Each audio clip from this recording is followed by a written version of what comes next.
Bienvenue aux informations de la mi-journée, les titres.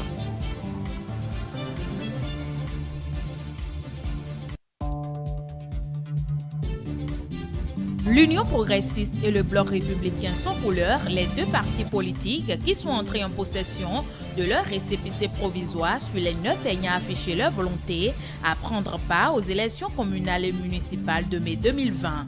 Les dossiers des 7 autres partis sont toujours en examen.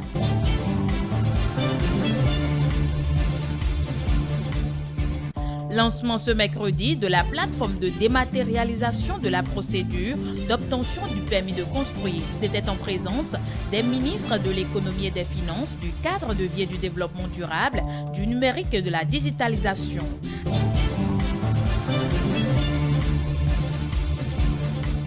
À suivre également dans cette édition, le point des nominations faites en Conseil des ministres de ce mercredi avec le porte-parole du gouvernement, Alain Orunla.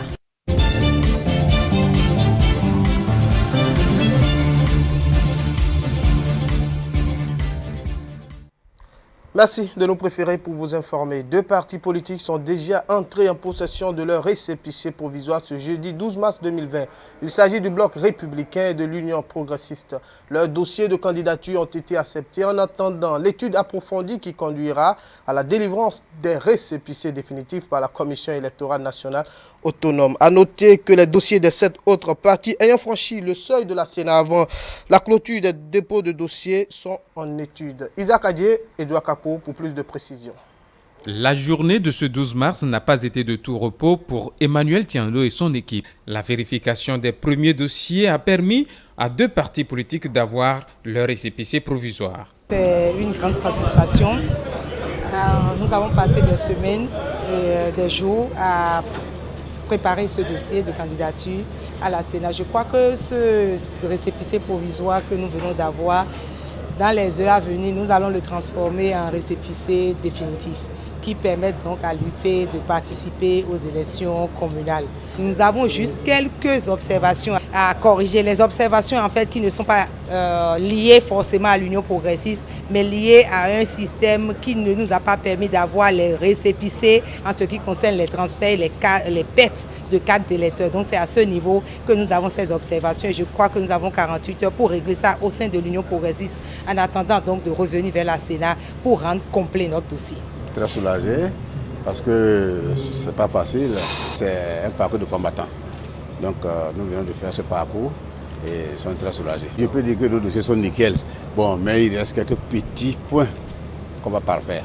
Le président de la Sénat, pour sa part, a toute son attention focalisée sur le respect scrupuleux de son chronogramme. Il salue tout de même l'effort des partis politiques dans la constitution des dossiers. Au moins au niveau de la complétude, on n'a pas eu grand-chose à leur reprocher. Nous attendons la suite. La suite, c'est quoi? C'est les autres partis dont nous sommes actuellement en train d'examiner les dossiers de complétude sur le volet de la candidature et des dossiers eux-mêmes. C'est Mouel et Bénin, c'est ensuite FCBE, il y a également FCDB, il y a l'UDBN, et il y a le PER, il y a le MPL et le PRD. Donc nous avons bon espoir que d'ici à là, l'examen de cette complétude-là sera achevé et que nous aurons le plaisir de leur délivrer aussi un récépissé provisoire.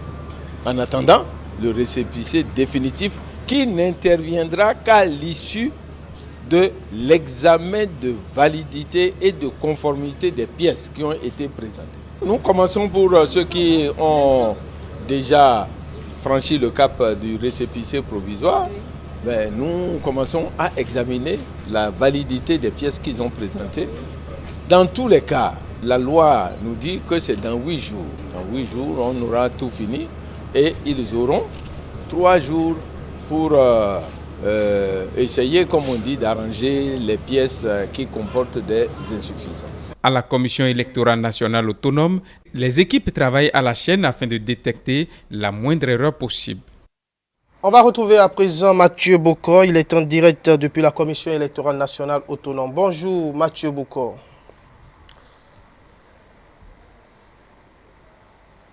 Allô? Bonjour à vous Marouf Abiola, bonjour à tous nos amis téléspectateurs ici à la Commission électorale nationale autonome Sénat. L'étude des dossiers de candidature se poursuit à l'instar de l'Union progressiste et du Bloc républicain qui sont entrés en possession de leur récépissé provisoire depuis ce jeudi 12 mars 2020. Les 7 autres partis, à savoir Mouel Bénin, l'UDBN, FCBE, le PRD, FCDB de Soumanou Toleba, pardon, j'y arrive, le PER, le MPL de Koroboné sont toujours en attente pour entrer en possession de leur récépissé.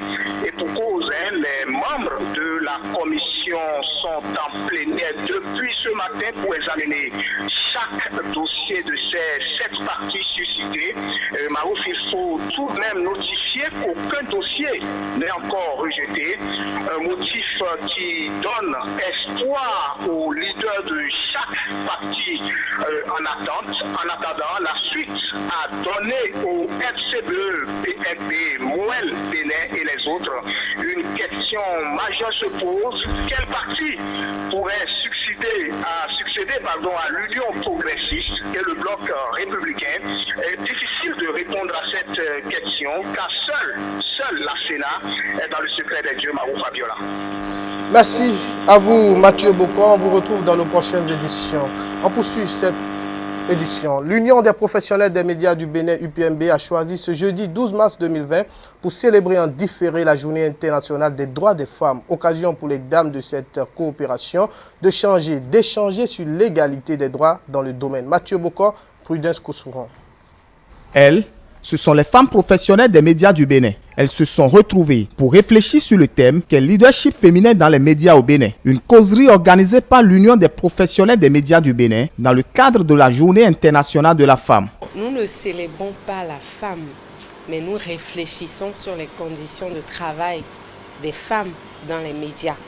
Nous avons voulu inscrire cette activité dans le cadre de la Journée internationale des droits de la femme, parce qu'il fallait trouver un contexte approprié pour lancer cette activité.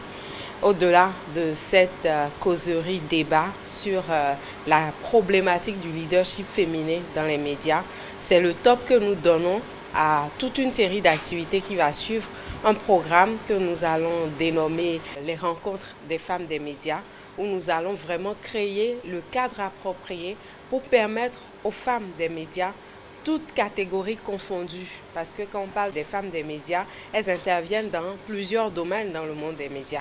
Et donc ce sera l'occasion pour ces femmes-là d'aller à l'école d'un certain nombre d'aînés, de leaders. Vous en avez vu, il y en a plusieurs dans la salle. Et donc d'aller à l'école de ces aînés-là pour apprendre de leur expérience et surtout permettre à toutes les femmes des médias de se positionner et révéler ce leader-là qui sommeille en chacune des femmes. Un thème qui a suscité engouement et passion dans les échanges. Ce fut aussi un moment de partage, d'expérience et de conseils, permettant à chacune des femmes des médias présentes de faire appel à son savoir et son savoir-être pour mériter sans favoritisme aucun la confiance de son supérieur hiérarchique à n'importe quel poste de responsabilité. Dans notre milieu, quand on parle de leadership, ce n'est pas un titre, c'est savoir-faire et bien faire ce que nous avons appris. Et ce pourquoi nous sommes dans notre milieu. Pour moi, l'épanouissement, c'est avoir la passion pour ce que vous savez faire et le faire bien. Si on part de ce principe-là, on peut s'épanouir. Ce n'est même pas le salaire. Parce que quand tu finis et que tu as la qualité de ta prestation, tu te dis oui, je suis satisfaite, demain je ferai mieux. Ce n'est pas une concurrence avec quelqu'un, mais c'est toi-même. Et je voudrais qu'on profite de ce panel pour renaître, pour refaire l'image de la femme dans les médias. Satisfaite de l'ambiance qui a prévalu au cours de cette causerie débat, la présidente de l'Union des professionnels des médias a affirmé que l'objectif visé est atteint. Nous avons dans la salle une diversité d'acteurs de médias. Nous avons une diversité de générations aussi. Et tout ça participe à la pluralité des débats. Tout ça enrichit les échanges.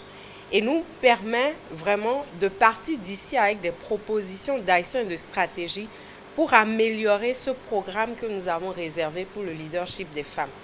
Et je suis convaincue qu'avec l'aide de chacun d'entre nous, nous sortirons avec un programme bien peaufiné qui forcément nous accompagnera pour la suite. Dire à toutes les femmes que nous avons toutes de la valeur et qu'il faut travailler dur et que c'est seulement par notre travail que nous pouvons montrer que nous avons véritablement de la valeur. En attendant les recommandations et conclusions qui seront issues de cette journée, les femmes professionnelles des médias s'engagent à être plus solidaires pour mieux défendre les causes qui sont les leurs.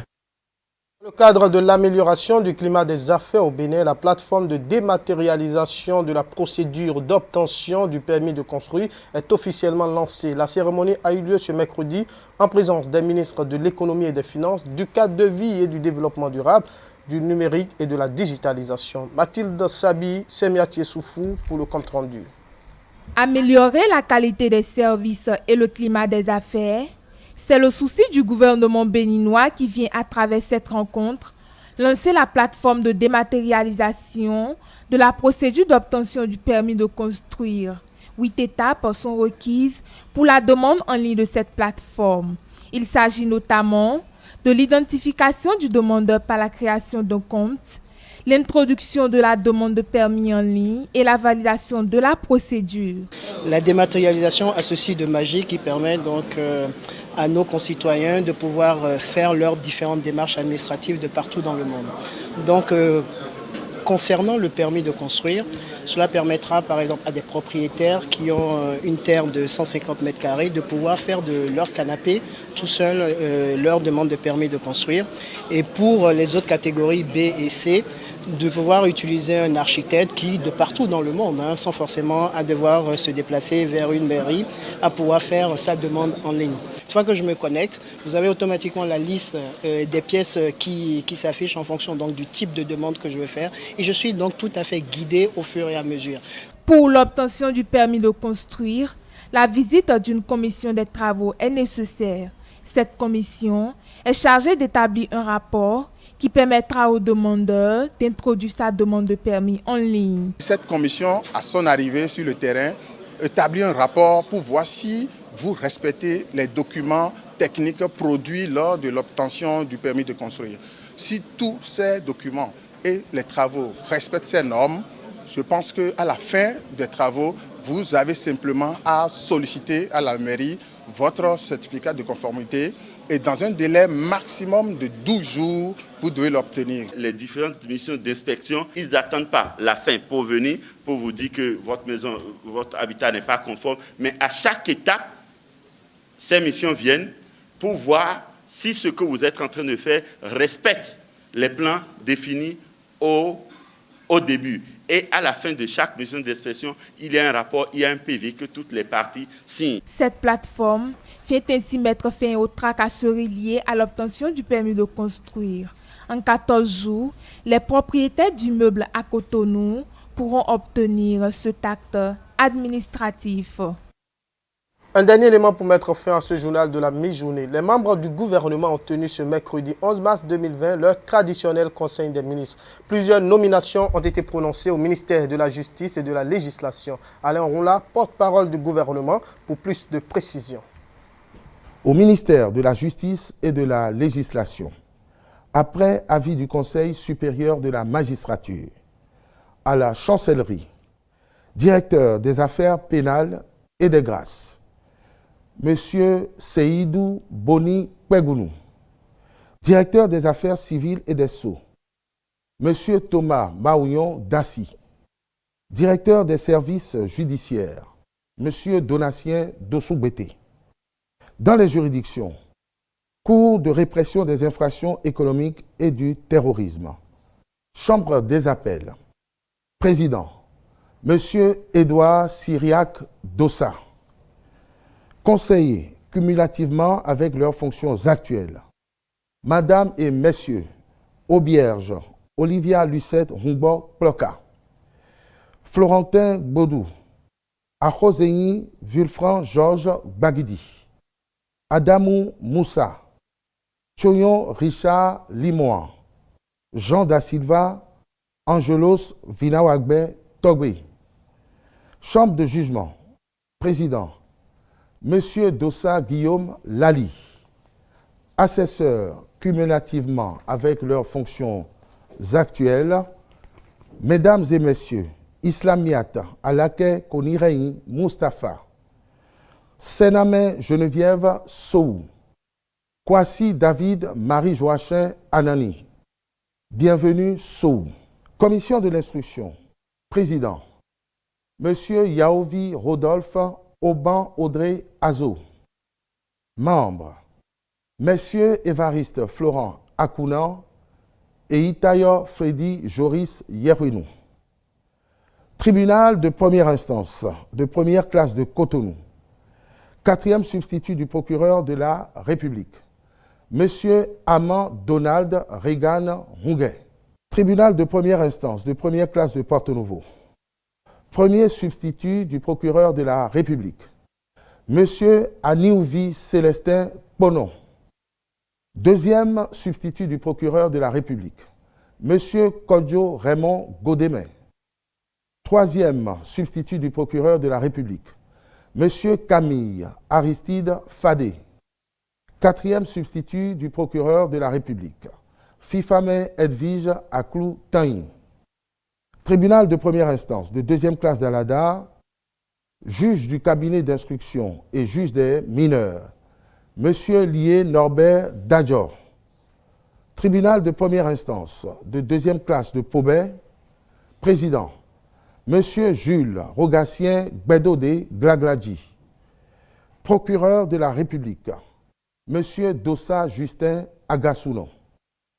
Au ministère de l'Intérieur et de la Sécurité publique, conseiller technique à la sécurité, contrôleur général de police Mohamed Sadissou Saké, directeur général de la sécurité publique, contrôleur général de police Foudou Idrissou.